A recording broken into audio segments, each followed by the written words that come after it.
Ce qui est, je crois, le plus préoccupant dans cette affaire, c'est la relation que ce type de dispositif technique induit à l'égard de l'autre et à l'égard de l'altérité, tout simplement.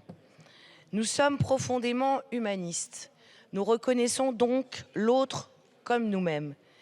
Et nous pensons que ce qui caractérise avant toute chose l'humanité, parfois partagée d'ailleurs avec les animaux, c'est la question de l'empathie, c'est-à-dire la capacité que nous avons, par essence et par nature, de ressentir ce que l'autre peut effectivement ressentir.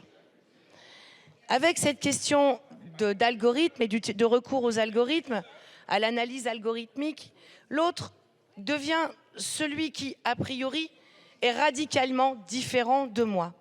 Celui qui, a priori, est suspect. Celui qui, a priori, pourrait avoir un comportement dangereux. Voilà au fond, au-delà de tous les arguties techniques qui peuvent être employés ici et là avec plus ou moins de véracité, j'ose le dire, c'est ça qui nous préoccupe. Et au fond, ce qui symbolise cette relation humaine déshumanisée, technicisée, c'est la relation police-population que vous êtes en train d'induire. Et de ce point de vue-là, c'est ce qui vient prolonger les équipements qu'on leur fait porter.